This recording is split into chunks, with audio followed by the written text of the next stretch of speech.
کو کام بہترین امت ہوتا ہے۔ اس کام کی وجہ سے، دعوت کی وجہ سے اللہ پاک نے اس امت کو بہترین امت فرمایا ہے۔ تو ہم اللہ کے راستے میں اس محنت کو سیکھنے کے لیے نکلے ہوئے ہیں، اس لیے ہر بھائی اپنے وقت کی خود حفاظت کرے، ہر بھائی اپنے وقت کی خود حفاظت کرے، ہر بھائی اپنے وقت کا خود ذمہ دار ہے۔ اور وقت کی حفاظت بہت آسان، وقت کی حفاظت بہت آسان۔ ہر نماز کے بعد اجتماعی عمل، ہم ہر اجتماعی عمل میں شروع سے آخر تک خود بھی شریک ہوں، دوسرے بھائیوں کو بھی شریک کریں، اپنی ضرورت سمجھتے ہوئے، اپنے آپ کو محتاج سمجھتے ہوئے۔ جب اجتماعی عمل کا وقت نہ ہو اس وقت پھر انفرادی دعوت دینی ہے۔ انفرادی دعوت میں ہماری دعوت 6 نمبروں میں ہوتی ہے۔ فجر کے بیان میں جو سنتے ہیں وہ بات پھر سارا دن انفرادی دعوت میں کہنی ہے۔ تو اس محنت جس کو سیکھنے کے لیے سب سے بڑی چیز جو ہے دعوت اللہ ہے۔ اس میں دعوت اجتماعی بھی ہے، انفرادی بھی ہے۔ اجتماعی دعوت میں جیسے بیان ہوتا ہے وہ اجتماعی ہوتی ہے، اور ایک ایک آدمی سے بات کرنا وہ انفرادی دعوت ہوتا ہے۔ جب اللہ کے راستے میں ہم جائیں گے جماعتوں میں تو بیان تو مغرب کے بعد ہی ہوگا نا جی، یا اگر مغرب کے بعد گشت کیا تو عشاء کے بعد بیان، سارا دن تو بیان نہیں ہوتا نا جی، تو وہ ایک وقت میں ہوتا ہے۔ اور انفرادی دعوت سارا دن ہوتی ہے، تو اس لیے جب اجتماعی عمل نہ ہو یہاں بھی ہم انفرادی دعوت کا اہتمام کرنے کی کوشش کریں۔ تو سب سے پہلی چیز اس محنت میں دعوت اللہ ہے۔ ایک دعوت جو ہے وہ اجتماعی ہے، ایک انفرادی ہے، جیسے بیان وغیرہ ہو گیا وہ اجتماعی، اور ایک ایک سے بات کرنا یہ انفرادی دعوت ہے۔ تو ایسے حضور علیہ السلام کی محنت کا دوسرا عمل جو ہے وہ تعلیم کا عمل ہے، جس کے لیے اب ہم یہاں بیٹھے ہوئے ہیں۔ اس وقت یہ تعلیم کے عمل کے لیے ہم بیٹھے ہوئے ہیں، اور یہ جناب رسول اللہ صلی اللہ علیہ وسلم کی محنت کا دوسرا عمل، تعلیم و تعلم جس کو عام طور پر کہتے ہیں، سیکھنا سکھانا بھی تعلیم۔ اور اس تعلیم میں ایک تو کتابوں میں سے پڑھنا ہوتا ہے، 3 حصے ہوتے ہیں تعلیم کے، نہیں، ایک کتابوں میں سے پڑھنا، اور پھر تجوید، جو درمیان میں تجوید کا حلقہ، جو قرآن مجید کی آخری 10 صورتیں اور سورۃ فاتحہ، یہ ایک دوسرے کو سنانا، ایک دوسرے کو سنانا۔ خالی سنانا مقصود نہیں ہوتا، اس میں مقصود یہ ہوتا ہے کہ یہ جو میں قرآن مجید میں صورتیں پڑھتا ہوں، نماز میں یہ صورتیں ہم پڑھتے ہیں، یہ صحیح ہوں، تاکہ زیر زبر کی غلطی بھی نہ ہو۔ جو قرآن مجید ہم نماز میں پڑھیں گے وہ اتنا قرآن مجید سیکھنا ہر مسلمان کے ذمہ ہے، اور اگر جو قرآن مجید ہم نے نماز میں پڑھا وہ صحیح نہیں ہے تو نماز کہاں سے قبول ہوگی؟ بعض اوقات زیر زبر کی غلطی کی وجہ سے معنی بدل جاتے ہیں، معنی بدل گیا تو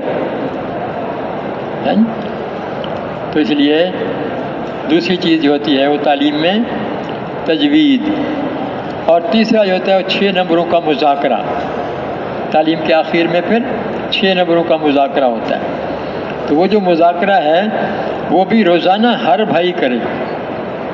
تعلیم کے آخر میں ہر بھائی روزانہ 6 نمبر بیان کرے، یہ نہیں کہ ایک ساتھی نے بیان کر دیے، نہیں، تعلیم کے حلقے میں ہر بھائی 6 نمبر آخر میں بیان کرے، اور 6 نمبر کے آخر میں پھر جب 6واں نمبر بیان ہو جائے تو آخر میں پھر لا یعنی سے پرہیز، یہ جملہ بھی ضرور کہنا ہے، کہنا بھی ہے، پھر سارا دن اپنا خیال بھی رکھنا ہے کہ میں لا یعنی نہ کروں، فضول بات۔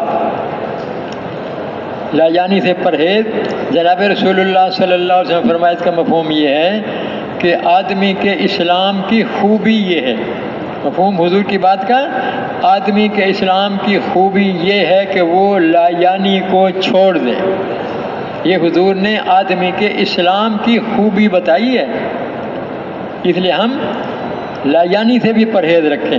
اور یہ جملہ جب 6 نمبر بیان کریں گے تعلیم کے آخر میں تو ہر بھائی 6واں نمبر بیان کرنے کے بعد یہ بھائی یہ جملہ بھی ضرور کہے۔ تو اس وقت میں یہ ہمارا تعلیم کا حلقہ، تعلیم کا عمل، جیسے یہ دنیا کی چیزیں ہیں نا جی، تو دنیا کی چیزیں ان کے اندر اللہ پاک نے صفات رکھی ہیں، دنیا کی چیزوں میں ان میں اللہ نے چیزوں کی اپنی نہیں ہے، اللہ نے رکھی ہیں، چیزوں کو بھی اللہ نے بنایا ہے، صفات بھی اللہ ہی نے رکھی ہیں، اب ان میں صفات رکھی ہیں۔ جیسے نمک ہے، نمک کے اندر صفت ہے نمکین پنے کی۔ ایک آدمی کسی کو تو کیا نمک چاہیے، دوسرا آدمی دے یہ نمک لے لو، اب وہ جو اس نے نمک دیا اس نے چکھا تو وہ میٹھا تھا، اس نے کہا کہ بھائی نمک نمک، تو اس نے وہ کہہ رہا نمک کہے گا نہیں، یہ نمک نہیں ہے، نمک کی الگ صفت ہے نمکین، زبان بتا دیتی ہے۔ قیامت تک نمک نمکین ہی رہے، کیونکہ نمک درمیان میں میٹھا ہو جائے گا آخر میں۔ کیا خیال ہے جی؟ نمکین اس کی صفت جو اللہ نے رکھی ہے ایسے ہی، میٹھے کی صفت ہے میٹھا، میٹھا مانگے آدمی اور آدمی اس کو نمک دے دے کہ یہ میٹھا ہے، تو کیا کہے گا؟ یہ میٹھا نہیں ہے، یہ نمک ہے، اس کے اندر میٹھے کی صفت نہیں ہے، یہ تو نمک کی صفت۔ تو دنیا کی چیزوں میں جیسے اللہ نے صفات رکھے، ایسے اللہ پاک نے اعمال میں بھی صفات رکھی ہیں، اور دنیا کی چیزیں امتحان کے لیے ہیں، دنیا کی چیزیں جو ہیں یہ امتحان کے لیے، تو اعمال میں اللہ پاک نے صفات رکھی ہیں، تو وہ صفات شروع سے قیامت تک کے لیے ہیں، وہ صفات جو ہیں قیامت تک کے لیے ہیں۔ جیسے نماز کی صفت بتائی کہ نماز بے حیائی اور بری باتوں سے روکتی ہے، اور نماز کی صفت بتائی کہ نماز کے ذریعے سے روزی میں برکت ہوتی ہے، صفت بتائی نا نماز کی کہ نماز کی ذریعے سے روزی میں برکت ہوتی ہے، اور مسائل کے حل کے لیے نماز، آدمی کو کوئی مسئلہ پیش آ جائے تو اللہ پاک نے نماز دی ہے، اب یہ مسائل کے حل کے لیے نماز یہ قیامت تک کے لیے ہے، قیامت تک کے لیے۔ پہلے انبیاء علیہ السلام، یہ فضائل نماز میں جہاں لکھا ہے نا جی کہ جناب رسول اللہ صلی اللہ علیہ وسلم کو جب کوئی سخت امر پیش آتا تھا تو آپ کیا کرتے تھے جی؟ نماز پڑھتے تھے، اور اسی میں آگے جملہ لکھا ہوا ہے کہ پہلے انبیاء کا بھی یہی معمول تھا، ہر حاجت ضرورت میں نماز پڑھتے تھے۔ تو اعمال کے اندر اللہ پاک نے تاثیر رکھی ہے، اعمال سے زندگی بننے کا، اعمال سے کام بننے کا۔ تعلیم کا مقصد ایک یہ بھی ہے کہ اعمال سے زندگی، اعمال سے کام بننے کا یقین دل کے اندر پختہ ہو جائے، دل کے اندر پختہ ہو جائے، اور پھر جب ضرورت پیش آ جائے ہم اس وقت میں وہ عمل کریں، اس وقت میں ہم وہ عمل کریں، اس کا یقین، اعمال سے ہونے کا یقین دل کے اندر پختہ ہو جائے۔ اللہ نے فرمایا، اللہ کے حبیب نے فرمایا وہ حق ہے اور وہ سچ ہے، اس کا یقین دل کے اندر۔ صحابہ کرام اس لیے جب حضور علیہ السلام کی بات کو سنتے تھے تو یقین کے ساتھ سنتے تھے۔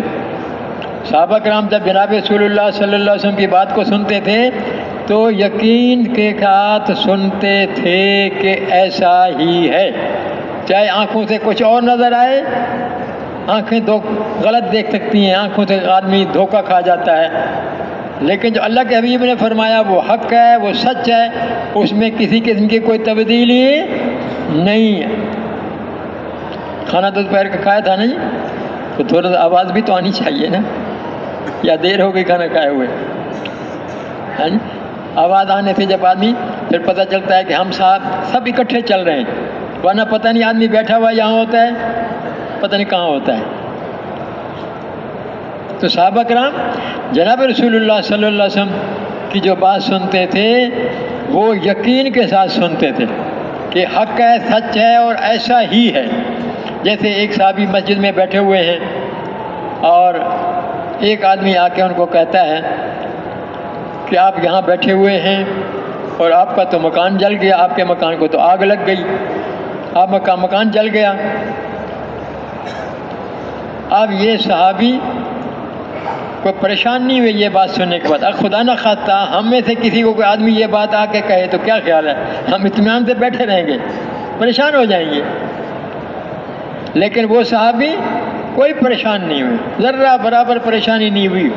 بلکہ اطمینان کے ساتھ آنے والے کو، کہنے والے کو، بتانے والے کو جواب دیا کہ میرا مکان نہیں جل سکتا، میرا مکان نہیں جل سکتا۔ ایک نہیں، کئی آدمیوں نے آ کے کہا، تھوڑی دیر کے بعد دوسرا آیا، اس نے بھی یہی کہا، اس کے بعد اور آیا، اس نے بھی یہی کہا۔ اب یہ اطمینان سے بیٹھے ہوئے ہیں اور ہر ایک کو یہی جواب دیتے ہیں کہ میرا مکان نہیں جل سکتا۔ پھر آخر میں ایک آدمی آیا، اس نے آ کے کہا کہ ہمیں اس بات پر حیرت ہے، دو باتوں پر۔ ایک تو یہ کہ آپ کو بتایا گیا کہ آپ کا مکان کو آگ لگ گئی، آپ کا مکان جل گیا، اور آپ اطمینان کے ساتھ بیٹھے رہے، آپ پریشان نہیں ہوئے اس کو بجھانے کے لیے کوئی ترتیب، کوئی فائر بریگیڈ ہے جی، کوئی پانی کی بالٹیاں، کوئی ریت کی بالٹیاں، کچھ بھی نہیں، اطمینان سے مسجد میں بیٹھے ہوئے، اور آنے والے کو یہ کہتے ہیں کہ میرا مکان نہیں جل سکتا۔ اور دوسری چیز جو حیرانی کی ہے وہ یہ ہے کہ آپ کے محلے میں مکانوں کو، آپ کو یہ اطلاع دی گئی نا، آپ کے محلے میں مکانوں کو آگ لگی، آپ کے محلے میں مکانوں کو آگ لگی، لیکن جب وہ آگ آپ کے گھر کے قریب پہنچی تو آگ بجھ گئی۔ یہ بھی بڑی حیرت کی بات ہے۔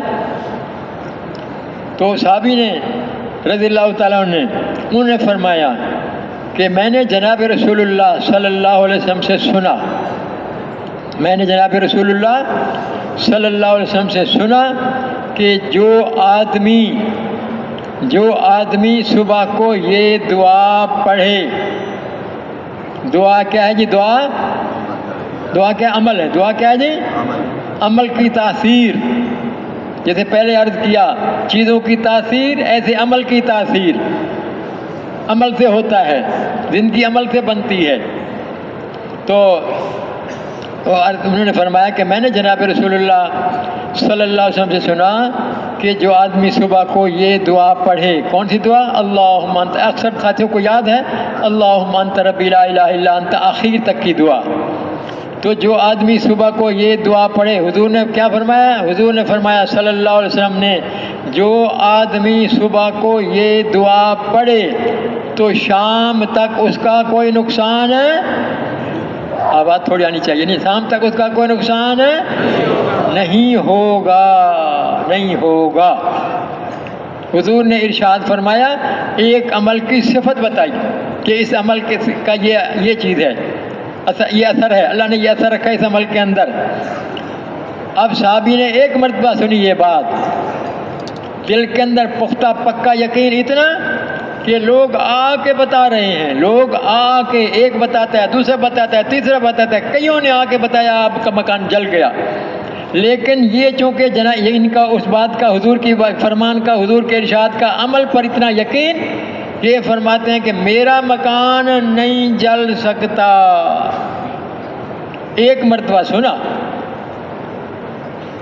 تو ہم بعض اوقات تعلیم میں آدمی جو ہے نا، کیونکہ ہم یہ فضائل اعمال کی کتابیں پڑھتے ہیں، شیطان ہمارا دشمن ہے، وہ خالی پڑھنا سننا تو نہیں ہے نا، اصل تو یہ ہے کہ ان کا جو ہم پڑھ رہے ہیں اللہ کے حبیب کے ارشادات، اللہ کے احکام، ان کا یقین بھی دل کے اندر پیدا ہو جائے۔ خالی پڑھنا سننا یہ پڑھنے سننے کے لیے تو نہیں ہوتا نا جی، تو یہ یقین کے لیے ہوتا ہے، تاکہ اعمال سے ہونے کا یقین ہمارے دل کے اندر پختہ ہو جائے۔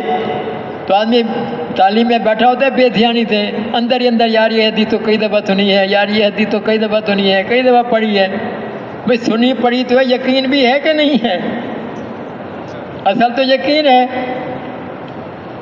تو یہ تعلیم کا مقصد کہ اللہ کے رسول صلی اللہ علیہ وسلم کے کلام کو اتنا سننا کہ اس کا یقین دل کے اندر پختہ ہو جائے۔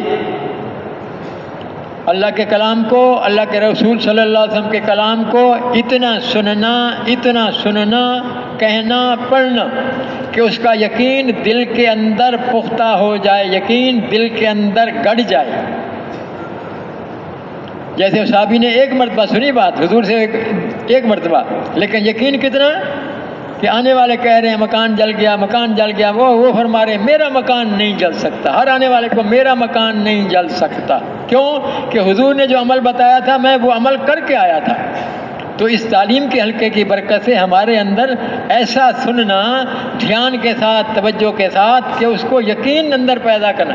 یہ فرمایا کہ جب تعلیم کے حلقے میں اللہ کا کلام، اللہ کے حبیب کا کلام پڑھا جائے تو آدمی دل ہی دل میں اس کی تصدیق کرے، حق ہے، سچ ہے، اندر دل کے اندر تصدیق کرے، حق ہے، سچ ہے۔ مولانا یوسف رحمۃ اللہ فرماتے تھے اللہ پاک جب یہ دل کے اندر تصدیق کرے گا تو اللہ پاک کسی وقت میں ایسی دل کے اندر لہر اٹھائیں گے ہدایت کی کہ وہ آدمی کا یقین پختہ ہو جائے گا، آدمی کا یقین پختہ ہو جائے گا۔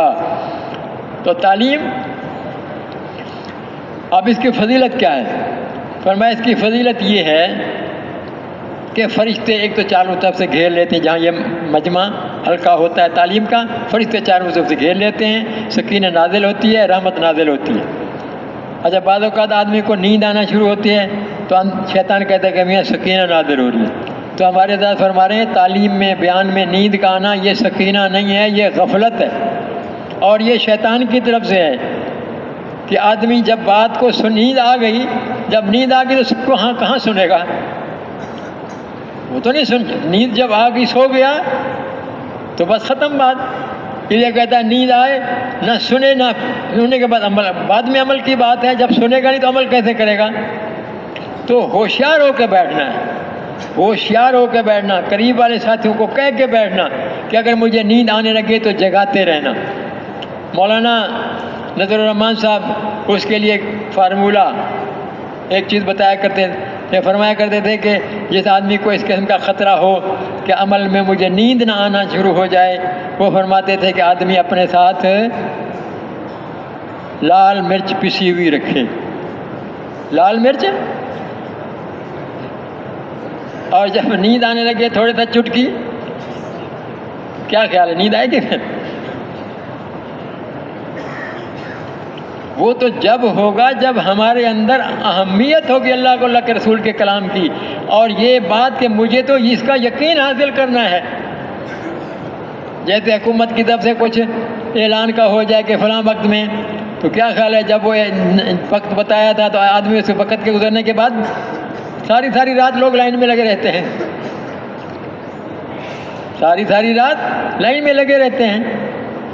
اور بھائی مشتاق صاحب رحمۃ اللہ فرماتے تھے کہ ہم اپنے ساتھ یہ جو کاغذ جوڑنے والی پین نہیں ہے تو پیپر پین جسے کہتے ہیں، وہ فرماتے تھے ہمارے پاس یہ ہوتی تھی، اور جب کوئی سستی ہونے لگتی، نیند آنے لگتی تھی تو وہ پن چب ہوتے تھے اپنے آپ کو۔ تو کیا خیال ہے نیند آئے گی پھر؟ تو ہوشیار ہو کے، دھیان کے ساتھ، توجہ کے ساتھ اللہ کی بات، اللہ کے حبیب صلی اللہ علیہ وسلم کی بات، تاکہ اس کا یقین میرے دل کے اندر پختہ ہو جائے، اعمال کا یقین پختہ ہو جائے، تو سکینہ نازل ہوتی ہے۔ اور یہ جب مجلس ختم ہوتی ہے تو مجلس کے ختم ہونے پر اللہ کی طرف سے ایک فرشتہ اعلان کرتا ہے، ایک فرشتہ اعلان کرتا ہے۔ کیا اعلان کرتا ہے؟ فرشتہ اعلان کرتا ہے جو مجلس میں موجود ہوتے ہیں، جو 1 منٹ پہلے چلا گیا وہ نہیں، جو مجلس میں موجود، مثلا مجلس میں موجود ہونے کہا گیا کہ جب مجلس اب تک جو آخر میں کیا ہوگا، مجلس کے آخر میں ہر آدمی کو 1000 روپیہ ملے گا، تو جو 1 منٹ 2 منٹ پہلے چلا گیا تو چلا گیا، اس کو کہاں ملے گا؟ کیا خیال ہے ملے گا اس کو؟ تو گیا۔ تو مجلس کے آخر پر اللہ کی طرف سے اعلان ہوتا ہے، فرشتہ اعلان کرتا ہے کہ تم سب کی مغفرت ہو گئی، تمہاری مغفرت ہو گئی، بخشے بخشائے کھڑے ہو جاؤ، اور تمہارے گناہوں کو، تمہاری برائیوں کو نیکیوں میں بدل دیا گیا، گناہ معاف اور گناہ نیکیوں میں تبدیل ہو گئے۔ کتنا بڑا انعام ملتا ہے آخر میں، کتنا بڑا انعام ملتا ہے آخر میں۔ اور ایسا زبردست یہ مجمع ہے، ایسی زبردست یہ حلقہ ہے، جناب رسول اللہ صلی اللہ علیہ وسلم مسجد نبی میں تشریف لائے، وہاں دیکھا حلقے لگے ہوئے ہیں، 2 حلقے لگے ہوئے تھے، اور حضور علیہ الصلوۃ والسلام نے دونوں کی طرف دیکھ کے فرمایا دونوں حلقے خیر پر ہیں، دونوں حلقے کیا ہیں جی؟ خیر پر ہیں، قیمتی ہیں، اچھے ہیں، بہتر ہیں۔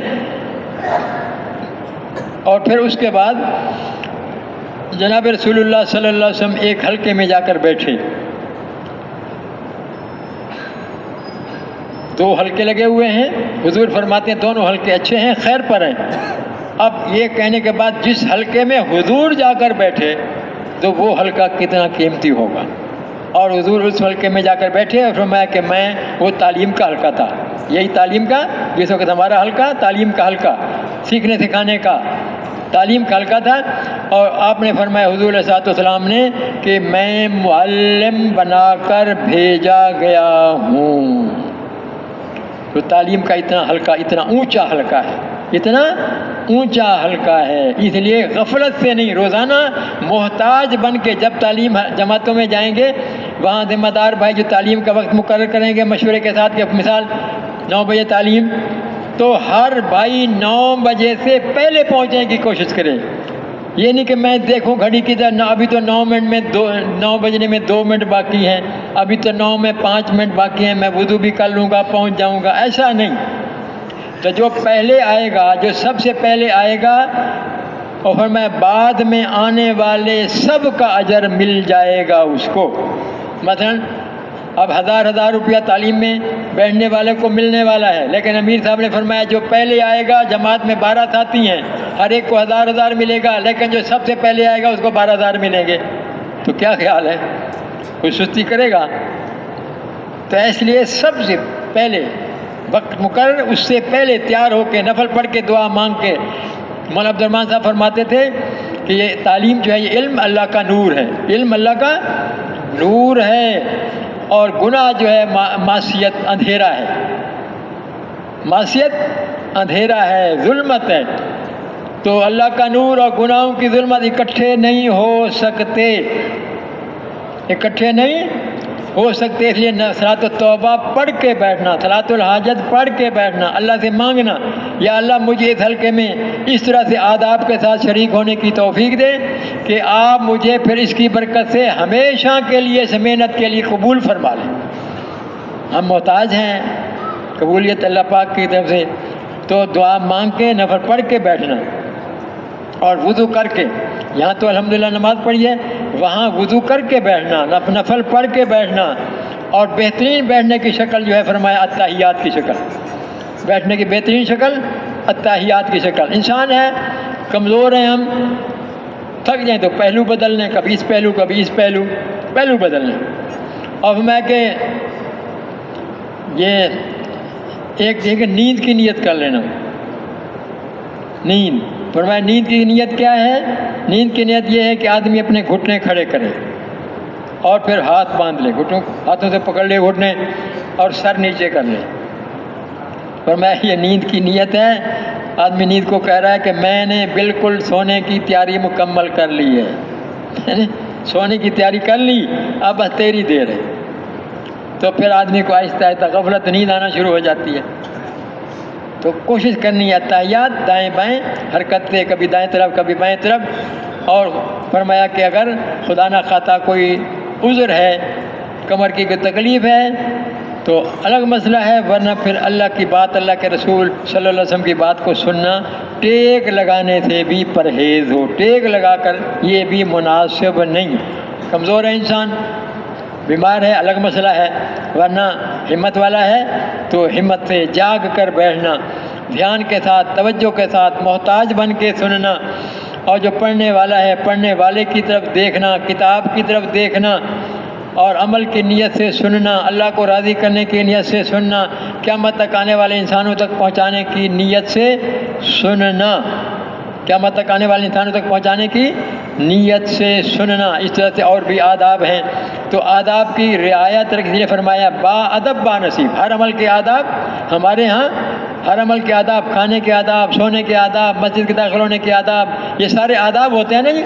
ایسے تعلیم کے بھی آداب ہیں، بیان سننے کے لیے آداب ہیں، تو ہر چیز کے آداب کا خیال کرتے ہوئے اب بیان کے آداب میں کیا ہے؟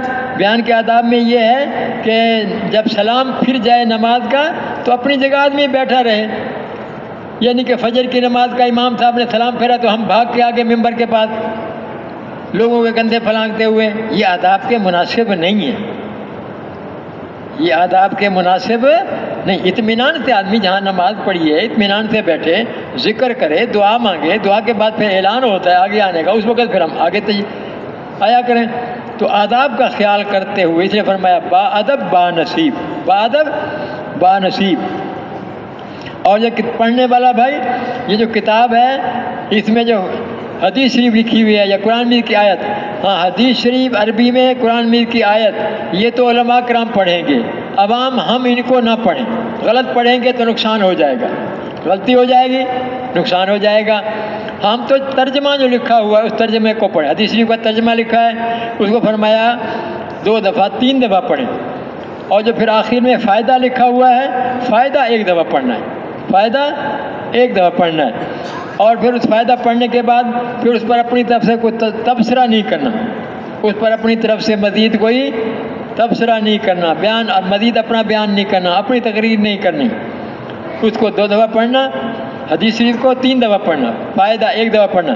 اچھا جو حضرت شیخ نے فائدہ لکھا ہے، جو حدیث شریف ہے فائدہ اس کا لکھا، اس فائدے میں پھر 20 حدیثیں لکھی ہوئی ہیں، اللہ کے رسول کا کلام اس میں لکھا ہوا ہے، تو جو اثر اللہ کے رسول کے کلام میں، میری آپ کی بات میں تو وہ اثر نہیں ہے، اسی تک وہ کافی ہے۔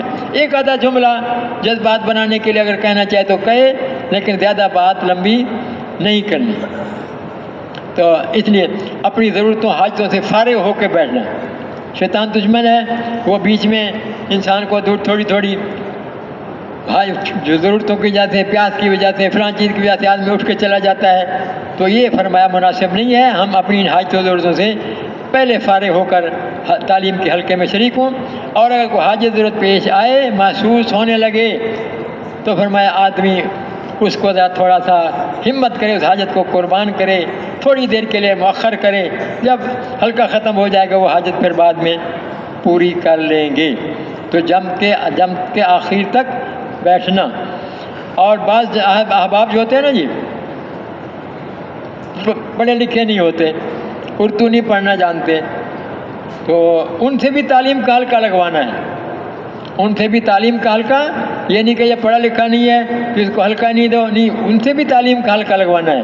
اب اس کی ترتیب ہمارے حضرات یہ فرماتے ہیں ایسے بھاتی کے ذمہ لگا دیا جائے، اور پھر یہ ساتھی جس وقت تعلیم کا وقت ہو ساتھیوں کو جمع کرنے کی کوشش کرے، اور پھر تعلیم کے مقصد، فضائل، آداب، یہ چیزیں بتانے کے بعد پھر کسی ساتھی جو پڑھا لکھا ہے اس کو تعلیم کا کہے، وہ پھر تعلیم کرائے۔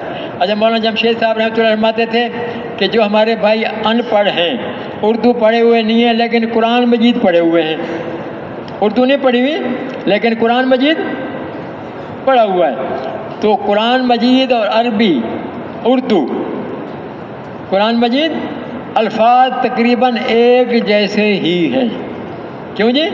تقریباً ایک جیسے۔ اب الفاظ کو جوڑنا، ملانا، لفظ بنانا، یہ بھی ایک ہی قاعدہ ضابطہ ہے، زیر زبر ایک ہی جیسی ہے، پیش وغیرہ، زیر زبر پیش، جزم وغیرہ سارا ایک ہی جیسا ہے۔ تو فرماتے تھے کہ جیسے قرآن مجید کو آدمی جو پڑھا ہوا ہے، قرآن بھی پڑھا ہوا ہے، وہ کسی اردو پڑھے ہوئے ساتھی جو فارغ وقت ہو اس وقت میں اس سے یہ اردو تھوڑا تھوڑا فضائل اعمال پڑھنا شروع کر دے، سیکھ لے، وہ بھی ایسا انشاءاللہ تعالیٰ کچھ عرصے کے بعد چاہے پڑھا ہوا نہیں ہے پھر یہ بھی فضائل اعمال پڑھنا سیکھ جائے گا، اور یہ بھی پھر فضائل اعمال پڑھ سکے گا۔ اس لیے ہر بھائی سے تعلیم کا حلقہ لگوانا۔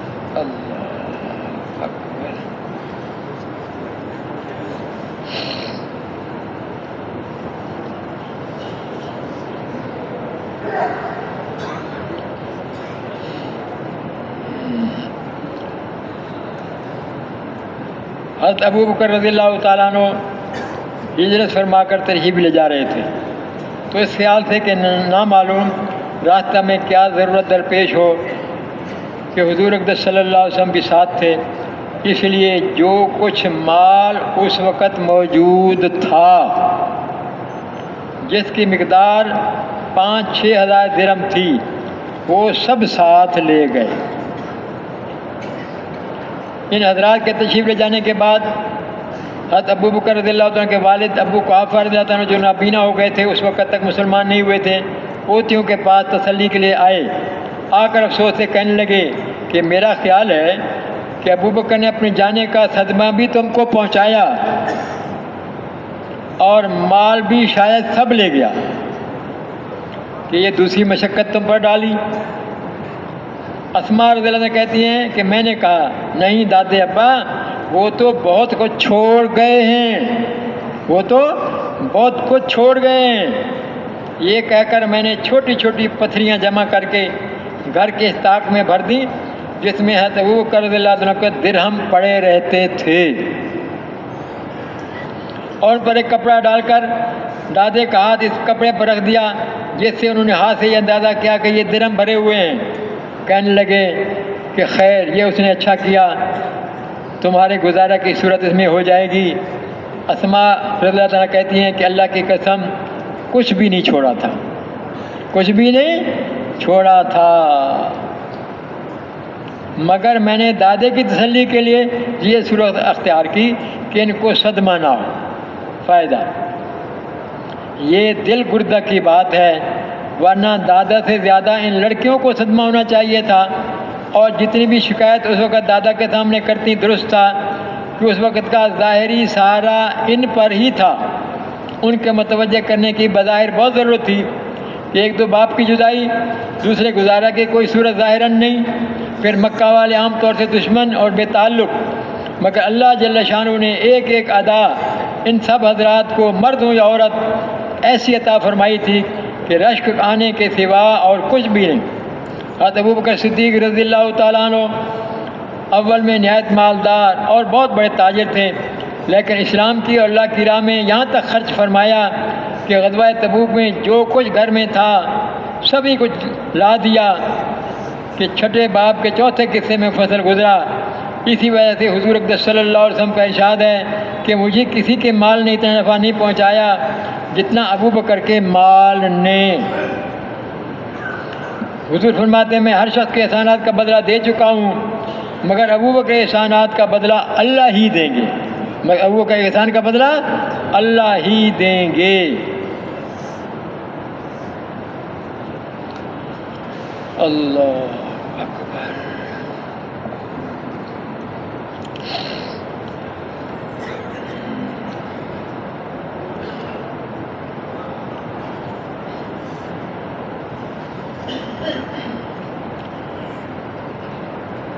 حضرت ابن عمر رضی اللہ تعالیٰ عنہ حضور اقدس صلی اللہ علیہ وسلم کا ارشاد نقل کرتے ہیں کہ 3 آدمی ایسے ہیں جن کو قیامت کا خوف دامنگیر نہ ہوگا۔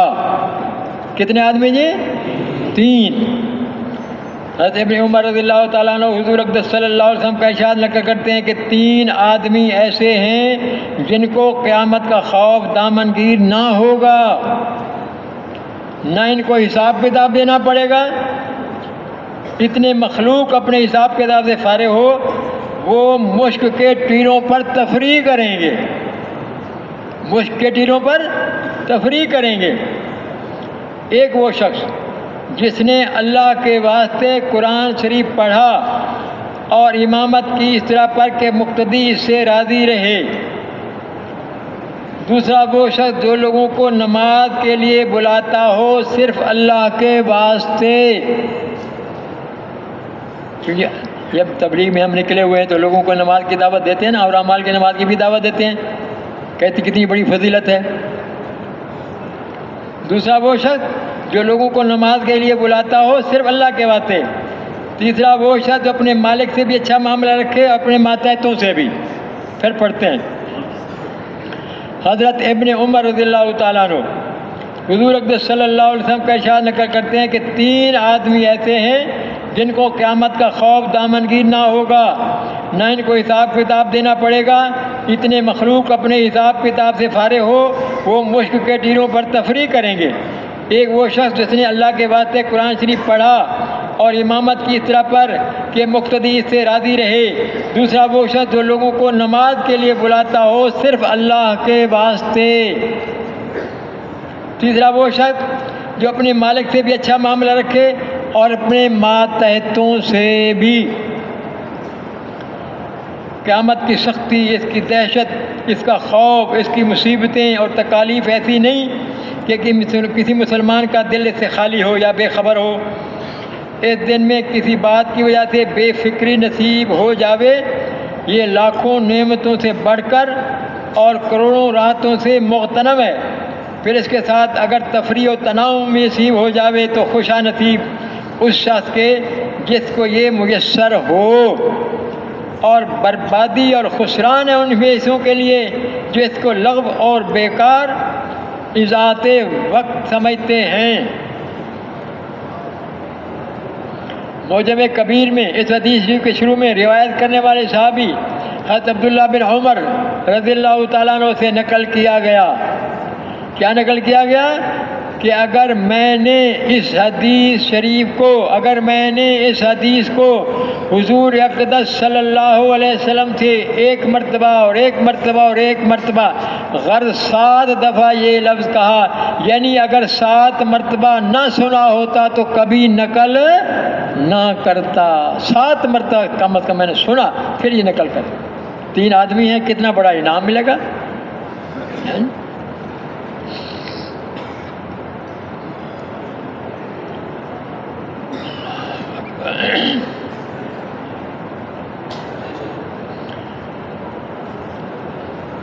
حضرت ابو ذر رضی اللہ تعالیٰ عنہ کہتے ہیں کہ حضور اکرم صلی اللہ علیہ وسلم نے ارشاد فرمایا، عام طور پر یہ حدیث جو آگے پڑھی جا رہی ہے اس کو ہم فضائل علم کے فضائل میں بیان کرتے ہیں، تو اس لیے حدیثیں جو ہیں وہ صحیح سے یاد کرنے کی کوشش جو ہم بیان کریں پھر صحیح۔ حضرت ابو ذر رضی اللہ عنہ کہتے ہیں کہ حضور اکرم صلی اللہ علیہ وسلم نے ارشاد فرمایا کہ اے ابو ذر، اگر تو صبح کو جا کر ایک آیت کلام اللہ شریف کی سیکھ لے تو نوافل کی 100 رکعت سے افضل ہے، اور اگر ایک باب علم کا سیکھ لے خواہ اس وقت وہ معمول بھی ہو یا نہ ہو تو 1000 رکعت نفل پڑھنے سے بہتر ہے۔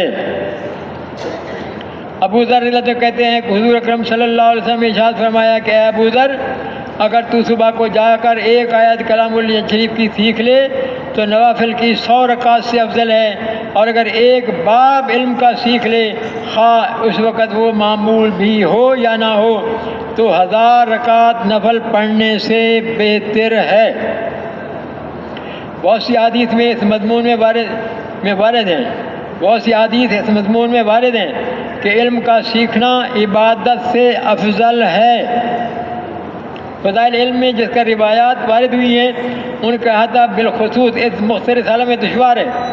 حضور صلی اللہ علیہ وسلم کا ارشاد ہے، حضور صلی اللہ علیہ وسلم کا ارشاد ہے کہ عالم کی عابد پر فضیلت ایسی ہے، عالم کی عابد پر فضیلت ایسی ہے جیسا کہ میری فضیلت ان میں سے ادنا شخص پر، یہ حضور فرما رہے ہیں صلی اللہ علیہ وسلم۔ ایک جگہ ارشاد ہے کہ شیطان پر ایک فقی 1000 عابدوں سے زیادہ سخت ہے، 1000 عابدوں سے زیادہ سخت ہے۔ تو اب تھوڑا سا تجوید کا حلقہ اور جماعتوں میں جب ہوں گے تو وہاں تو 10-12 ساتھی ہوتے ہیں، اس میں تو ذمہ دار بھائی کو معلوم ہوتا ہے کہ کون سے ساتھی ایسے ہیں جو صحیح تجوید کے ساتھ قرآن بھی پڑھ سکتے ہیں، تو اس طرح سے جوڑیاں بنانا۔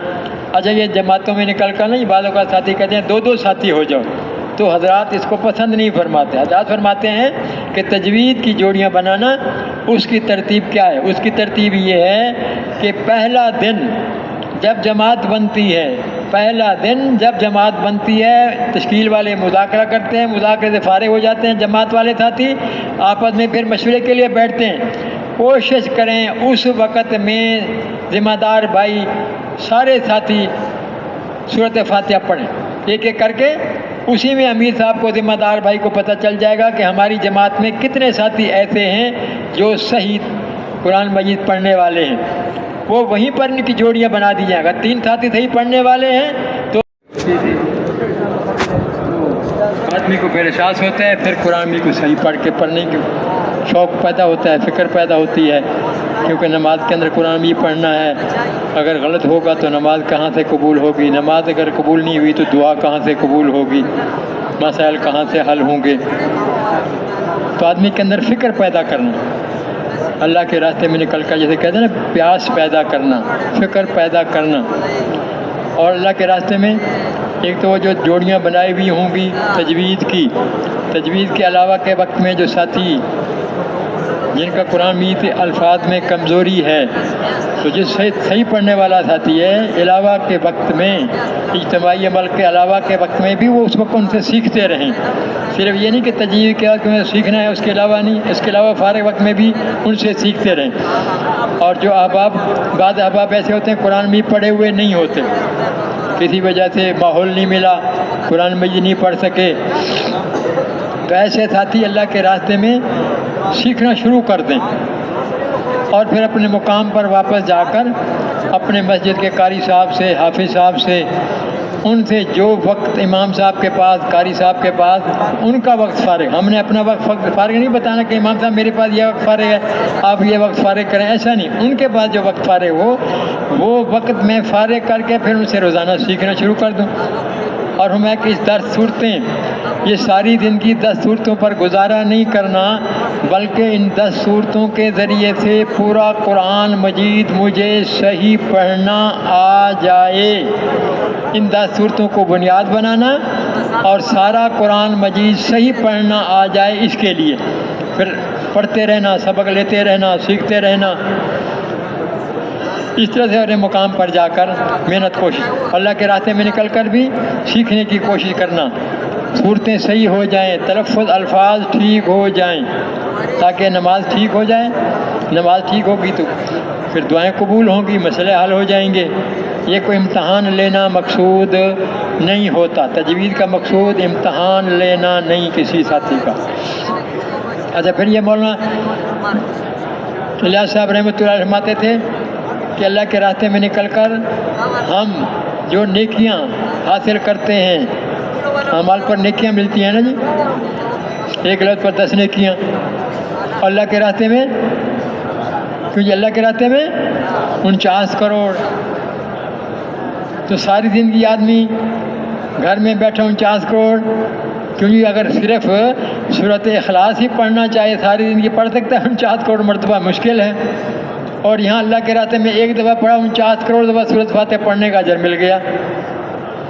تو مولانا الیاس فرماتے تھے رحمۃ اللہ علیہ کہ اللہ کے راستے میں نکل کر ہم نیکیاں، تھوڑی دیر میں یہ قرآن میں پڑھا، میری کتنی نیکیاں بڑھ گئیں، کتنی میری آخرت کی کمائی ہو گئی. جیسے دکاندار شام کو حساب لگاتا ہے کہ آج کا دن پچھلا ہفتہ جتنا کمائی کی تھی اس سب کے برابر ایک آج کے دن میں میری کمائی ہو گئی، خوش ہوتا ہے. تو نیکی پر خوش ہونا یہ بھی ایمانیات میں سے ہے. اللہ کی نافرمانی سے پریشان ہو جانا یہ ایمانیات میں سے. تو اللہ کے راستے میں نکل کر مولانا الیاس فرماتے تھے ہم حساب بھی لگایا کریں کبھی کبھی کہ آج میں نے آخرت کی کتنی کمائی کر لی، آج میں نے آخرت کی کتنی کمائی کر لی، اس کا حساب بھی اللہ کے راستے میں نکل کے ہم لگایا کریں.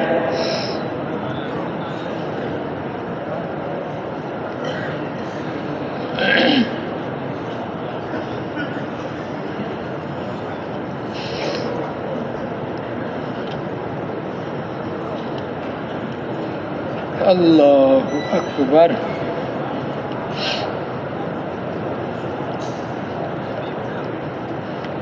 ابو مسلم رحمۃ اللہ علیہ کہتے ہیں کہ میں حضرت ابو امامہ رضی اللہ تعالیٰ عنہ کی خدمت میں حاضر ہوا، وہ مسجد میں تشریف فرما تھے.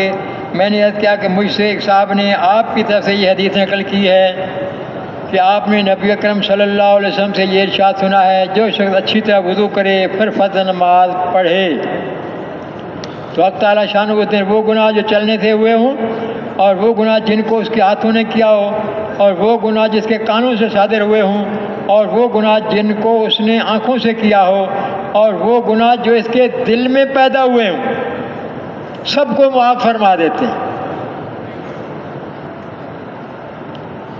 حضرت ابو امامہ رضی اللہ تعالیٰ نے فرمایا کہ میں نے یہ مضمون، کیا فرمایا کہ میں نے یہ مضمون نبی اکرم صلی اللہ علیہ وسلم سے کئی دفعہ سنا، ایک دو مرتبہ نہیں کئی دفعہ سنا ہے. پھر پڑھتے ہیں جی ابو مسلم رحمۃ اللہ علیہ کہتے ہیں کہ میں حضرت ابو امامہ رضی اللہ تعالیٰ عنہ خدمت میں حاضر ہوا اور مسجد میں تشریف فرما تھے. میں نے عرض کیا کہ مجھ سے ایک صاحب نے آپ کی طرف سے یہ حدیث نقل کی ہے کہ آپ نے نبی کریم صلی اللہ علیہ وسلم سے سنا ہے، یہ ارشاد سنا ہے، جو شخص اچھی طرح وضو کرے، شرائط ہوتی ہیں اس کے ساتھ، جو شخص اچھی طرح وضو کرے اور پھر فرض نماز پڑھے تو حق تعالیٰ جل شانہ اس دن وہ گناہ جو چلنے سے ہوئے ہوں اور وہ گناہ جن کو اس کے ہاتھوں نے کیا ہو اور وہ گناہ جس کے کانوں سے صادر ہوئے ہوں اور وہ گناہ جن کو اس نے آنکھوں سے کیا ہو اور وہ گناہ جو اس کے دل میں پیدا ہوئے، سب کو معاف فرما دیتے ہیں. حضرت ابو امامہ رضی اللہ فرمایا میں نے یہ مضمون نبی اکرم صلی اللہ علیہ وسلم سے کئی دفعہ سنا ہے. کتنی بڑی بات ہے. پھر دوبارہ پڑھتے ہیں. ابو مسلم رحمۃ اللہ علیہ کہتے ہیں کہ میں حضرت ابو امامہ رضی اللہ عنہ کی خدمت میں حاضر ہوا اور مسجد میں تشریف فرما تھے. میں نے یاد کیا کہ مجھ سے ایک صاحب نے آپ کی طرف سے یہ حدیث نقل کی ہے کہ آپ نے نبی اکرم صلی اللہ علیہ وسلم سے یہ ارشاد سنا ہے کہ جو شخص اچھی طرح وضو کرے اور پھر فرض نماز پڑھے تو حق تعالیٰ جل شانہ اس دن وہ گناہ جو چلنے سے ہوئے ہوں اور وہ گناہ جن کو اس کے ہاتھوں نے کیا ہو اور وہ گناہ جس کا کانوں سے صادر ہوئے ہوں اور وہ گناہ جن کو اس نے آنکھوں سے کیا ہو اور وہ گناہ جس کے دل میں پیدا ہوئے ہوں، سب کو معاف فرما دیتے ہیں. حضرت ابو امامہ رضی اللہ فرمایا کہ میں نے یہ مضمون نبی کرم صلی اللہ علیہ وسلم سے کئی دفعہ سنا ہے. تو ہمارا یقین ہو اس کے اوپر، اس لیے ٹھیک کر کے نماز جیسے فرمایا اچھی طرح وضو تاکہ میرے سارے گناہ معاف ہو جائیں. یقین کے ساتھ فائدہ. یہ مضمون بھی کئی صحابہ سے نقل کیا گیا ہے. چنانچہ حضرت عثمان رضی اللہ تعالیٰ عنہ، حضرت حریرہ، حضرت انس، حضرت عبداللہ بن سنابھی، حضرت عمر بن ابسہ رضی اللہ عنہ اجمعین وغیرہ حضرات سے مختلف الفاظ کے ساتھ متعدد روایت میں ذکر کیا گیا ہے. اور جو حضرات اہل کشف ہوتے ہیں ان کو گناہوں کا زائل ہو جانا محسوس بھی ہوتا ہے. چنانچہ حضرت امام اعظم رحمۃ اللہ علیہ کا قصہ مشہور ہے کہ وضو کا پانی گرتے ہوئے محسوس فرما لیتے تھے کہ کون سا گناہ اس میں دھل رہا ہے. حضرت عثمان رضی اللہ عنہ کی ایک روایت میں نبی کرم صلی اللہ علیہ وسلم کا یہ ارشاد بھی نقل کیا گیا ہے.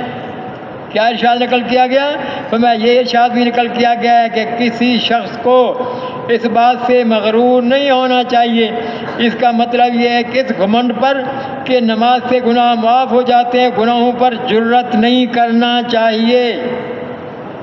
اس لیے کہ ہم لوگوں کی نماز اور عبادات جیسی ہوتی ہیں ان کو اگر حق تعالیٰ جل شانہ اپنے لطف و کرم سے قبول فرما لیں تو ان کا لطف احسان و انعام ہے، ورنہ ہماری عبادتوں کی حقیقت ہمیں خوب معلوم ہے. اگرچہ نماز کا یہ اثر ضروری ہے کہ اس سے گناہ معاف ہو جاتے ہیں، مگر ہماری نماز بھی اس قابل ہے، اس کا علم اللہ ہی کو ہے. اور دوسری بات یہ بھی ہے اس وجہ سے گناہ کرنا کہ میرا مالک کریم ہے، معاف کرنے والا ہے، انتہائی بے غیرتی ہے. اس کی مثال تو ایسی ہوئی کہ کوئی شخص یوں کہے اپنے بیٹوں سے جو فلاں کام کریں درگزر کرتا ہوں، تو وہ نالائق بیٹے اس وجہ سے کہ باپ نے درگزر کرنے کو کہہ دیا ہے جان جان کر اس کی نافرمانیاں کریں. اس نمازوں پر محنت کر کے نمازوں کو بڑھیا بنانا. نمازوں پر میں اللہ کے راستے میں نکلے ہوئے ہیں، کوئی دکان کا کام نہیں ہے، کوئی کھیتی کا کام نہیں ہے، کوئی گھر کے لیے سودا نہیں لانا. جو ہمارے پاس انفرادی وقت ہو، راتیں لمبی ہیں، ان میں اپنی نمازوں کو بڑھیا بنانے کی کوشش کرنا.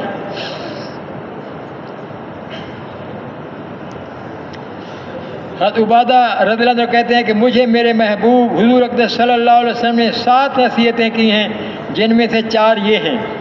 اول یہ کہ اللہ کا شریک کسی کو نہ بناؤ، چاہے تمہارے ٹکڑے ٹکڑے کر دیے جائیں، یا تم جلا دیے جاؤ، یا تم سولی چڑھا دیے جاؤ.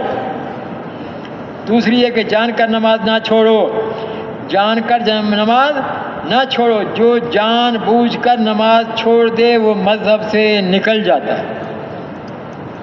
تیسری یہ کہ اللہ تعالیٰ کی نافرمانی نہ کرو کہ اس سے حق تعالیٰ شانہ ناراض ہو جاتے ہیں. چوتھی یہ کہ شراب نہ پیو کہ سارے خطاؤں کی جڑ ہے. پھر پڑھتے ہیں. حضرت عبادہ رضی اللہ عنہ کہتے ہیں کہ مجھے میرے محبوب حضور اقدس صلی اللہ علیہ وسلم نے 7 نصیحتیں کی ہیں، جن میں سے 4 یہ ہیں۔ اول یہ کہ اللہ کا شریک کسی کو نہ بناؤ، چاہے تمہارے ٹکڑے ٹکڑے کر دیے جائیں، یا تم جلا دیے جاؤ، یا تم سولی چڑھا دیے جاؤ۔ دوسری یہ کہ جان کر نماز نہ چھوڑو، جو جان بوجھ کر نماز چھوڑ دے وہ مذہب سے نکل جاتا ہے۔ تیسری یہ کہ اللہ تعالیٰ کی نافرمانی نہ کرو کہ اس سے حق تعالیٰ شانہ ناراض ہو جاتے ہیں۔ چوتھی یہ کہ شراب نہ پیو کہ وہ ساری خطاؤں کی جڑ ہے۔ ایک دوسری حدیث میں حضرت ابو درداء بھی اس قسم کا مضمون نقل فرماتے ہیں کہ مجھے میرے محبوب صلی اللہ علیہ وسلم نے وصیت فرمائی کہ اللہ کا شریک کسی کو نہ کرنا، خواہ تیرے ٹکڑے ٹکڑے کر دیے جائیں یا آگ میں جلا دیا جائے۔ دوسری نماز جان بوجھ کر نہ چھوڑنا، جو شخص جان بوجھ کر نماز چھوڑتا ہے اس سے اللہ تعالی شانہ بری ذمہ ہے۔ تیسری شراب نہ پینا کہ ہر برائی کی کنجی ہے۔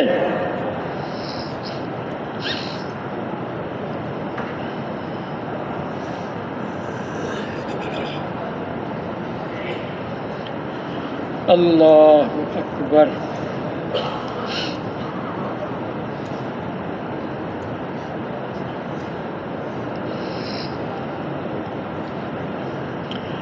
حضور صلی اللہ علیہ وسلم کا ارشاد ہے، یہ فضائل ذکر میں سے پڑھتے ہیں۔ حضور صلی اللہ علیہ وسلم کا ارشاد ہے کہ جو بھی لوگ اللہ کے ذکر کے لیے مجتمع ہوں اور ان کا مقصود صرف اللہ ہی کی رضا ہو، تو آسمان سے ایک فرشتہ ندا کرتا ہے کہ تم لوگ بخش دیے گئے اور تمہاری برائیاں نیکیوں سے بدل دی گئیں۔ ان کے لیے جو لوگ اللہ کے ذکر کے لیے جمع ہوں، مقصود صرف اللہ کی رضا ہو، تو یہ بھی اللہ کا ذکر ہے۔ یہ جس وقت ہم عمل کر رہے ہیں صرف اللہ کا ذکر سبحان اللہ الحمدللہ نہیں، یہ بھی اللہ کا ذکر ہے۔ قرآن میں بھی اللہ کا ذکر ہے۔ موقع موقع کی جو حضور کی سنت دعائیں ہم پڑھتے ہیں وہ بھی اللہ کا ذکر ہی ہے۔ کتنی بڑی خوشخبری ہے۔ حضور صلی اللہ علیہ وسلم کا ارشاد ہے کہ جو بھی لوگ اللہ کے ذکر کے لیے مجتمع ہوں اور ان کا مقصود صرف اللہ ہی کی رضا ہو، تو آسمان سے ایک فرشتہ ندا کرتا ہے کہ تم لوگ بخش دیے گئے اور تمہاری برائیاں نیکیوں سے بدل دی گئیں۔ دوسری حدیث میں ہے کہ اس کے بالمقابل جو اجتماع ایسا ہو کہ اس میں اللہ پاک کا ذکر ہو ہی نہیں، تو یہ اجتماع قیامت کے دن حسرت و افسوس کا سبب ہوگا۔ یعنی اس اجتماع کی بے برکتی اور اذاعت پر حسرت ہوگی، اور کیا بعید ہے کہ وبال کا سبب کسی وجہ سے بن جائے۔ ایک حدیث میں ہے کہ جس مجلس میں اللہ کا ذکر نہ ہو، حضور صلی اللہ علیہ وسلم پر درود نہ ہو، اس مجلس والے ایسے ہیں جیسے مرے ہوئے گدھے پر سے اٹھے ہوں۔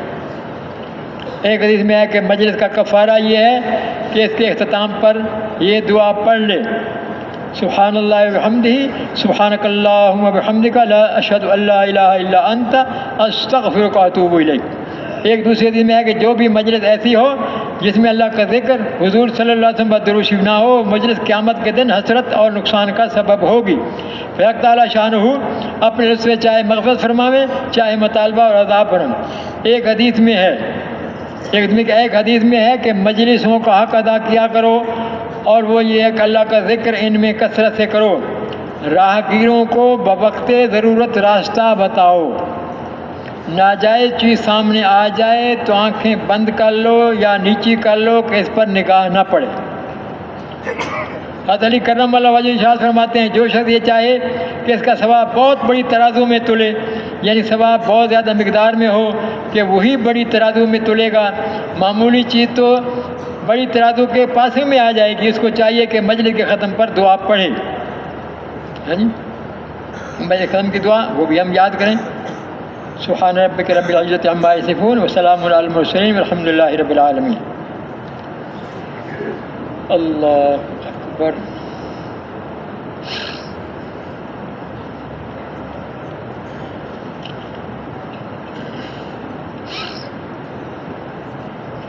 تو یہ ہمارے حضرات جو ذکر فرماتے ہیں نا، ذکر کا مقصود کیا ہے کہ اللہ تعالیٰ کا دھیان نصیب ہو جائے۔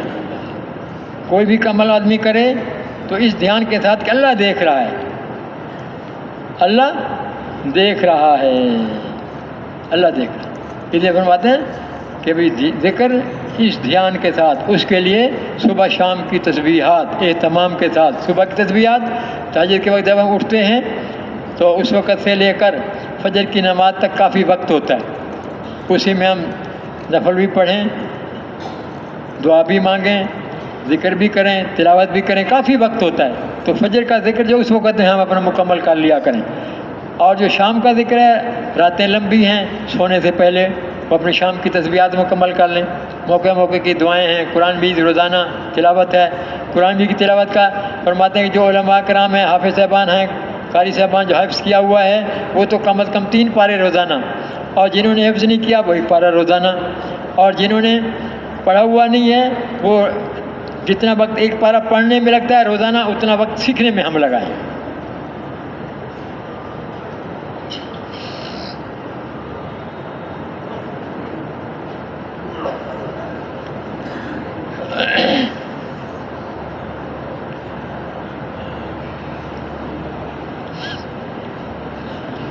حضور اقدس صلی اللہ علیہ وسلم حضرت جبرائیل علیہ السلام سے نقل کرتے ہیں کہ اللہ جل جلالہ کا ارشاد ہے کہ میں ہی اللہ ہوں، میرے سوا کوئی معبود نہیں، لہذا میری ہی عبادت کیا کرو۔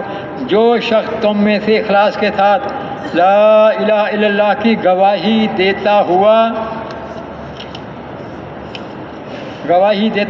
آوے گا وہ میرے قلعہ میں داخل ہو جائے گا، جو میرے قلعہ میں داخل ہوگا وہ میرے عذاب سے مامون ہوگا۔ پھر پڑھتے ہیں حضور اقدس صلی اللہ علیہ وسلم حضرت جبرائیل علیہ السلام سے نقل کرتے ہیں کہ اللہ جل جلالہ کا ارشاد ہے کہ میں ہی اللہ ہوں، میرے سوا کوئی معبود نہیں، لہذا میری ہی عبادت کیا کرو۔ جو شخص تم میں سے اخلاص کے ساتھ لا الہ الا اللہ کی گواہی دیتا ہوا آوے گا وہ میرے قلعہ میں داخل ہو جائے گا، اور جو میرے قلعہ میں داخل ہوگا وہ میرے عذاب سے مامون امن میں رہے گا۔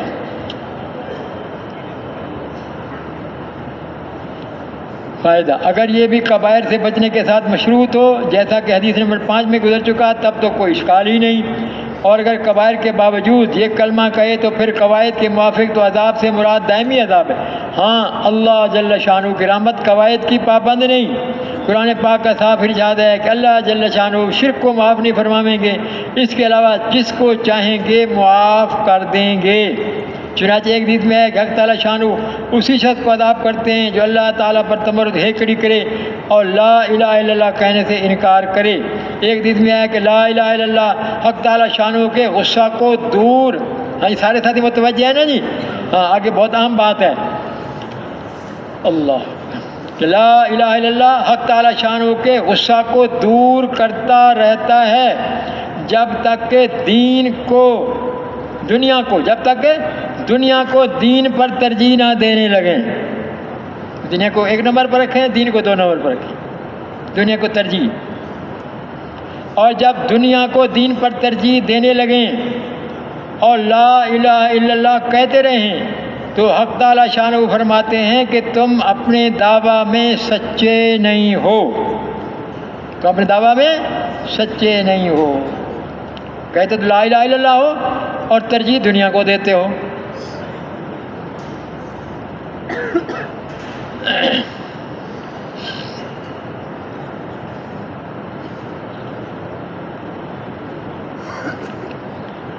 فضائل تبلیغ میں سے پڑھتے ہیں۔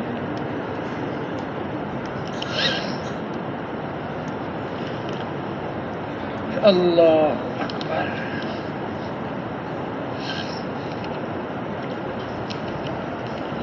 اللہ اکبر۔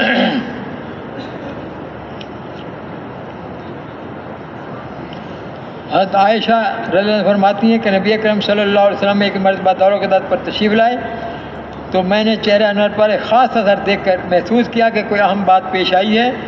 حضور نے کسی سے کچھ بات چیت نہیں فرمائی اور وضو فرما کر مسجد میں تشریف لے گئے، اور میں حجرہ کی دیوار سے لگ کر سننے کھڑی ہو گئی کہ کیا ارشاد فرماتے ہیں۔ حضور ممبر پر تشریف فرما ہوئے اور حمد و ثنا کے بعد ارشاد فرمایا، لوگو اللہ تعالیٰ کا ارشاد ہے کہ امر بالمعروف اور نہی عن المنکر کرتے رہو، مبادہ وہ وقت آ جائے کہ تم دعا مانگو اور قبول نہ ہو، تم سوال کرو سوال پورا نہ کیا جائے، تم اپنے دشمنوں کے خلاف مجھ سے مدد چاہو اور میں تمہاری مدد نہ کروں۔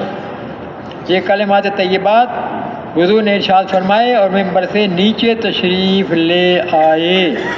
پھر پڑھتے ہیں حضرت عائشہ رضی اللہ عنہ فرماتی ہیں کہ نبی اکرم صلی اللہ علیہ وسلم ایک مرتبہ دولت قدہ پر تشریف لائے تو میں نے چہرے پر ایک خاص اثر دیکھ کر محسوس کیا کہ کوئی اہم بات پیش آئی ہے۔ حضور نے کسی سے کچھ بات چیت نہیں فرمائی اور وضو فرما کر مسجد میں تشریف لے گئے، اور میں حجرہ کی دیوار سے لگ کر سننے کھڑی ہو گئی کہ کیا ارشاد فرماتے ہیں۔ حضور ممبر پر تشریف فرما ہوئے اور حمد و ثنا کے بعد ارشاد فرمایا، لوگو اللہ تعالیٰ کا ارشاد ہے کہ امر بالمعروف اور نہی عن المنکر کرتے رہو، مبادا وہ وقت آ جائے کہ تم دعا مانگو اور قبول نہ ہو، تم سوال کرو سوال پورا نہ کیا جائے، تم اپنے دشمنوں کے خلاف مجھ سے مدد چاہو اور میں تمہاری مدد نہ کروں۔ یہ کلمات طیبات حضور نے ارشاد فرمائے اور ممبر سے نیچے تشریف لے آئے۔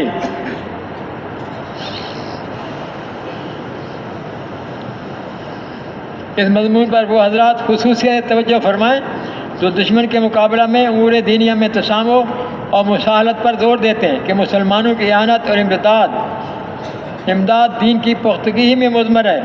حضرت ابو درداء رضی اللہ عنہ جو ایک جلیل صحابی فرماتے ہیں کہ تم امر بالمعروف اور نہی عن المنکر کرتے رہو، ورنہ اللہ تعالیٰ تم پر ایسے ظالم بادشاہ کو مسلط کر دے گا جو تمہارے بڑوں کی تعظیم نہ کرے، تمہارے چھوٹوں پر رحم نہ کرے۔ اس وقت تمہارے برگزیدہ لوگ دعائیں کریں گے تو قبول نہ ہوں گی، تم مدد چاہو گے مدد نہیں ملے گی، مغفرت مانگو گے تو مغفرت نہ ملے گی۔ اس لیے اللہ کے راستے میں نکل کر اس محنت کو سیکھنا، ہم اس محنت کو سیکھنے کے لیے نکلے ہوئے ہیں، ہم تبلیغ کرنے کے لیے نہیں نکلے۔ کیوں جی؟ وہاں یہی کہتے ہیں نا، محنت کو سیکھنا ہے، حضور کی ختم نبوت کی برکت ذمہ داری ہے، اس کو سیکھنا ہے، اس کو سیکھنے کے لیے 4 مہینے۔ تو اس لیے ہم اپنا سارا وقت اس محنت کے اعمال میں لگائیں، اپنے وقت کو ضائع ہونے سے بچائیں۔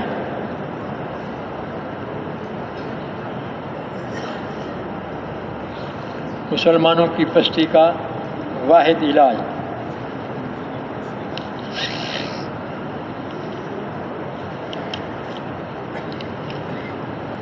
اللہ اکبر۔ یہ حدیث شریف کا ترجمہ ہے مسلمانوں کی پستی کا واحد علاج میں، یعنی سنت الہی یہ ہے کہ ہر نبی اپنے ساتھیوں اور تربیت یافتہ یاروں کی ایک جماعت چھوڑ جاتا ہے، یہ جماعت نبی کی سنت کو قائم رکھتی ہے اور ٹھیک ٹھیک اس کی پیروی کرتی ہے، یعنی شریعت الہی کو جس حال اور جس شکل میں نبی چھوڑ گیا ہے اس کو بعینی محفوظ رکھتے ہیں، اس میں ذرا بھی فرق نہیں آنے دیتے۔ لیکن اس کے بعد شر و فتن کا دور آتا ہے اور ایسے لوگ پیدا ہو جاتے ہیں جو طریقہ نبی سے ہٹ جاتے ہیں، ان کا فعل ان کے دعوے کے خلاف ہوتا ہے اور ان کے کام ایسے ہوتے ہیں جن کے لیے شریعت نے حکم نہیں دیا۔ سو ایسے لوگوں کے خلاف جس شخص نے قیام حق و سنت کی راہ میں اپنے ہاتھ سے کام لیا وہ مومن ہے، اور جو ایسا نہ کر سکا مگر زبان سے کام لیا وہ بھی مومن ہے، اور جس سے یہ بھی نہ ہو سکا اور دل کے اعتقاد اور نیت کے ثبات کو ان کے خلاف کام میں لایا وہ بھی مومن ہے، یعنی دل میں اس کو برا سمجھا۔ لیکن اس آخری درجے کے بعد ایمان کا کوئی درجہ نہیں، اس پر ایمان کی صورت ختم ہو جاتی ہے، حتیٰ کہ برائی کے دانے برابر بھی ایمان نہیں ہو سکتا۔ یہ حدیث شریف تھی، اس کا ترجمہ تھا۔ اب اس کے بعد آگے امام غزالی رحمۃ اللہ علیہ کا قول ہے۔ اس کام کی اہمیت اور ضرورت کو امام غزالی رحمۃ اللہ علیہ اس طرح ظاہر فرمایا ہے، اس میں کوئی شک نہیں کہ امر بالمعروف و نہی عن المنکر دین کا ایسا زبردست رکن ہے جس سے دین کی تمام چیزیں وابستہ ہیں۔ اس کو انجام دینے کے لیے حق تعالیٰ نے تمام انبیاء کرام کو مبعوث فرمایا۔ اگر خدا نہ خواستہ اس کو بالائے طاق رکھ دیا جائے اور اس کے علم عمل کو ترک کر دیا جائے والعیاذ باللہ نبوت کا بیکار ہونا لازم آئے گا۔ دیانت جو شرافت انسانی کا خاصہ ہے مزمل اور افسردہ ہو جائے گی، کاہلی اور سستی عام ہو جائے گی، گمراہی اور ضلالت کی شرائیں کھل جائیں گی، جہالت عالمگیر ہو جائے گی، تمام کاموں میں خرابی آ جائے گی، آپس میں پھوٹ پڑ جائے گی، آبادیاں خراب ہو جائیں گی، مخلوق تباہ و برباد ہو جائے گی، اور اس تباہی اور بربادی کی اس وقت خبر ہوگی، اس تباہی اور بربادی کی اس وقت خبر ہوگی جب روز محشر اللہ بالا و برتر کے سامنے پیشی اور باز پرس ہوگی، پوچھا جائے گا، باز پرس کرنا پوچھنا کہ وہ ختم نبوت کی برکت سے تمہارے ذمہ کام لگایا تھا، تمہیں پتہ تھا کہ نیا نبی کوئی آنے والا نہیں ہے، اب یہ تمہاری ذمہ داری ہے، بعض پرس ہوگی کہ وہ کام کیا یا نہیں کیا۔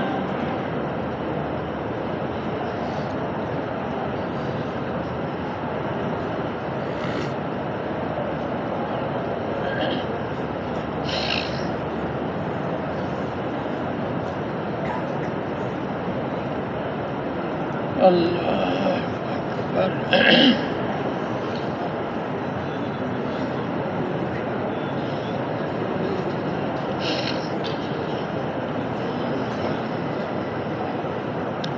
یہ فضائل صدقات، اس کو بھی روزانہ اللہ کے راستے میں نکل کر پڑھنا۔ اللہ اکبر۔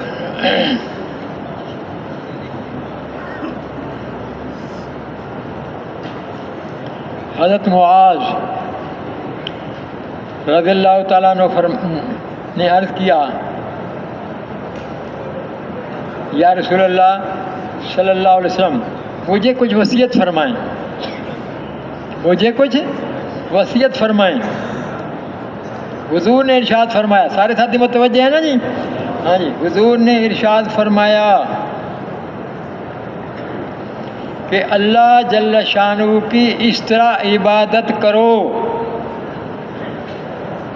اس طرح عبادت کرو گویا اس کو دیکھ رہے ہو۔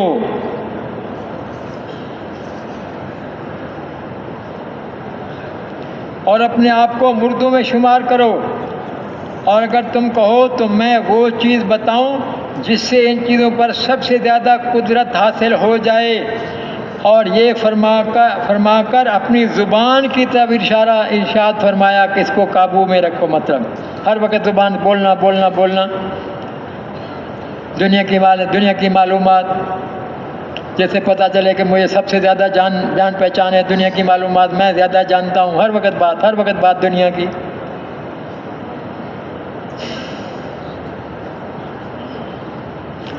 حضرت سلیمان علیہ نبینا علیہ السلام سے نقل کیا گیا کہ اگر کلام چاندی ہے تو خاموشی سونا ہے، سکوت سونا ہے۔ حضرت لقمان حکیم جو اپنی حکمت اور دانائی کی وجہ سے دنیا میں مشہور ہیں، ایک حبشی غلام نہایت بدصورت تھے مگر اپنی حکمتوں کی وجہ سے مقتدائے عالم تھے۔ کسی نے ان سے پوچھا کہ تو فلاں شخص کا غلام نہیں؟ انہوں نے فرمایا بے شک ہوں۔ پھر اس نے کہا تو فلاں پہاڑ کے نیچے بکرے نہ چراتا تھا؟ انہوں نے فرمایا صحیح ہے۔ پھر اس نے کہا کہ پھر یہ مرتبہ کس بات سے ملا؟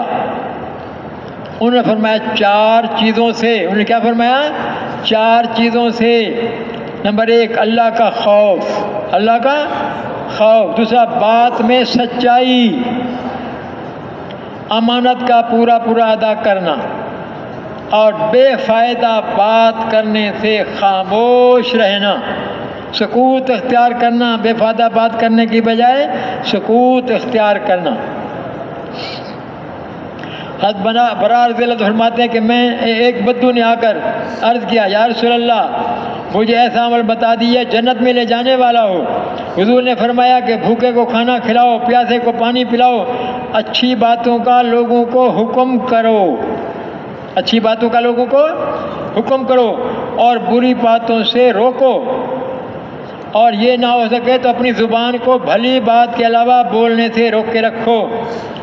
حضور اقدس صلی اللہ علیہ وسلم کا پاک ارشاد ہے کہ اپنی زبان کو خیر کے علاوہ سے محفوظ رکھو کہ اس کے ذریعے سے تم شیطان پر غالب رہو گے، تم شیطان پر غالب رہو گے۔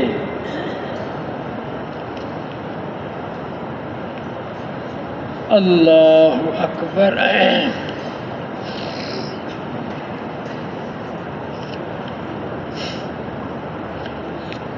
اچھا جی،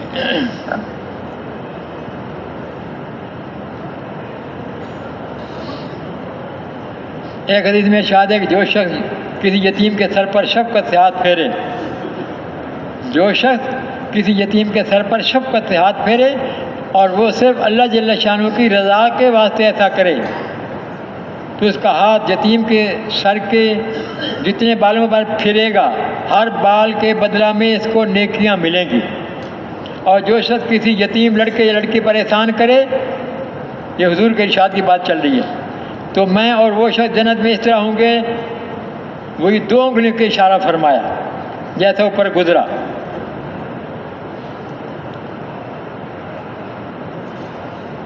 اس لیے اللہ کے راستے میں خرچ کرنا، لوگوں پر، ضرورت مندوں پر خرچ کرنا، اپنے اوپر بقدر ضرورت. اب جو مال ہمارے پاس ہے یہ ہمارا اپنا نہیں ہے، یہ مال ہمارا، کیوں یہ مال ہمارا اپنا نہیں ہے. اگر یہ مال میرا ہوتا تو پھر قیامت میں سوال کس چیز کا کہ کہاں سے کمایا اور کہاں خرچ کیا. کمانے میں بھی میں پابند ہوں، اپنی مرضی سے نہیں کمانا، اور پھر جو مال ہو خرچ کرنے میں بھی آزاد نہیں ہوں. اس لیے فرمایا کھاؤ پیو، قرآن مجید میں فرمایا کھاؤ پیو اور کیا نہ کرو جی، اسراف نہ کرو. یہ نہیں کہ بھائی ایک دن میں جناب 10,000 کا ہوٹل کا بل بنا دیا اپنا نام بڑا کرنے کے لیے، ساتھیوں کو ساتھ لے گئے تاکہ پتہ چلے کہ ماشاء اللہ سے.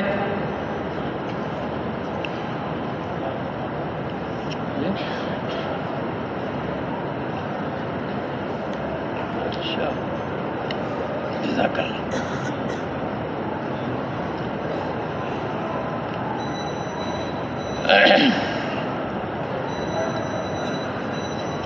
یہ فضائل حج میں تھے. حضور اقدس صلی اللہ علیہ وسلم کا ارشاد ہے کہ جو حج کا ارادہ کرے اس کو جلدی کرنا چاہیے. حضور اقدس صلی اللہ علیہ وسلم کا ارشاد ہے کہ جو حج کا ارادہ کرے اس کو جلدی کرنا چاہیے. دوسری حدیث میں ارشاد ہے کہ فرض حج میں جلدی کرو، نہ معلوم کیا بات پیش آ جائے. ایک اور حدیث میں ارشاد ہے کہ حج میں جلدی کرو، کسی کو بات کی خبر نہیں، کوئی مرض پیش آ جائے، کوئی ضرورت درمیان میں لاحق ہو جائے. اس لیے جن کے اوپر حج فرض تو جلدی کوشش کریں. اللہ کے راستے میں نکل کر یہ فضائل حج بھی آج کل پڑھنی ہے انشاءاللہ. کوئی ساتھی جو پہلی دفعہ 4 مہینے میں چل رہا ہو، ہمت کر کے ذرا تھوڑا سا 6 نمبر بیان فرمائیں. جلدی جاؤ جلدی. لیکن بات سنیں، نمبر بیان کرنا، وہ امر فضیلت بیان کرنا، مقصد بیان کرنا، زیادہ فضیلتیں نہیں کیونکہ وقت تھوڑا رہ گیا ہے، اذان کا وقت ہو گیا ہے. آخر میں پھر جب 6 نمبر بیان ہو جائیں، یہ تھوڑا نیچے کر لیں، یہ اوپر سے تھوڑا سا نیچے کر لیں، یہ اس کو نیچے نہیں، تھوڑا نیچے. چلو ٹھیک. آخر میں پھر لایانی سے پرہیز بھی کرنا بھائی جان. آخر میں پھر 6 نمبر بیان کرنے کے بعد پھر لایانی سے پرہیز کا جملہ بھی کہنا. یہ ذرا ہمت کر کے، وقت تھوڑا ہے. بسم اللہ الرحمن الرحیم.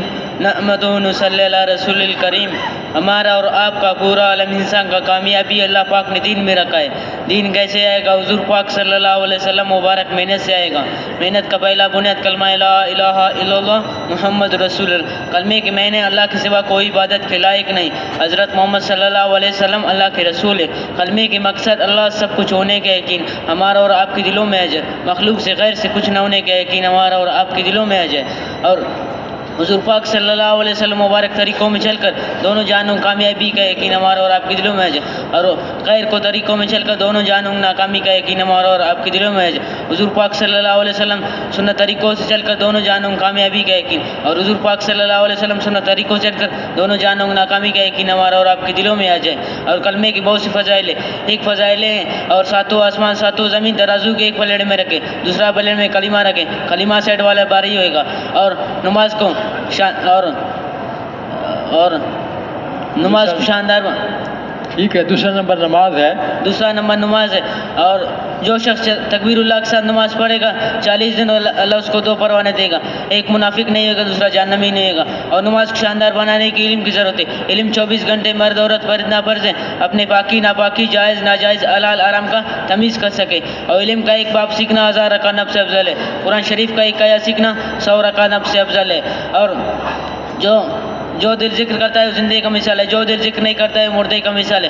ذکر کا مسنون 3 جذبات ہے، درود شریف تیسرا کلمہ استغفار. اور جو دل ذکر کرتا ہے زندے کا مثال ہے، جو دل ذکر نہیں کرتا ہے وہ مردے کا مثال ہے. اور ایک شخص پیسے بانٹے دوسرا شخص ذکر کرے، ذکر والا اس سے افضل ہے. اور اکرام مسلم چھوٹوں پر شفقت کرنا، بڑوں کی عزت کرنا، علماء دین قدر کرنا، ماں باپ کو پیار سے نظر دیکھنا، اجمرے کا ثواب ملے گا. اور صحیح نیت جو نیک کام کرے اللہ کی رضا کے لیے کرے، اللہ کی رضا کے لیے ایک کھجور خیرات کرے گا، اللہ بڑا چڑھا کر اوت پار جتنا ثواب ملے گا، اوت پار جتنا سونا چاندی خرچ کریں نکلامہ میں الٹا اس کا پکڑ ہوگا۔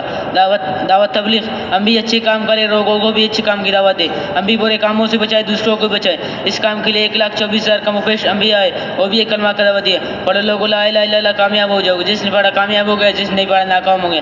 اور حضرت نوح علیہ السلام 950 سال ایک کلمے کی محنت کیا، پڑھو لوگوں لا الہ الا اللہ، کامیاب ہو جاؤ گے، جس نے پڑھا کامیاب ہو گیا، جس نے نہیں پڑھا ناکام ہو گیا۔ 80-82 لوگ پڑھا وہ کامیاب ہو گئے، جس نے نہیں پڑھا وہ ناکام ہو گیا۔ آخر ہمارا نبی آ گیا، حضرت محمد صلی اللہ علیہ وسلم آ گیا، وہ بھی ایک کلمہ کا دعوت دیا، پڑھو لوگوں لا الہ الا اللہ محمد رسول اللہ، جس نے پڑھا کامیاب ہو گیا، جس نے نہیں پڑھا ناکام ہو گیا۔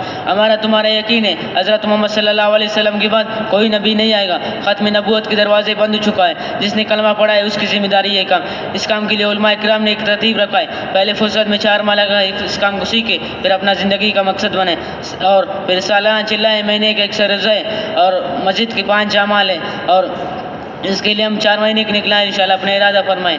اور ساتواں نمبر نہیں کہنا، 7واں نمبر نہیں کہنا، بلکہ اس کے ساتھ پرہیز یہ ہے کہ لایانی سے ہم لایانی سے پرہیز کریں۔ نماز کی تیاری فرمائیں۔ سبحان اللہ و بحمدہ۔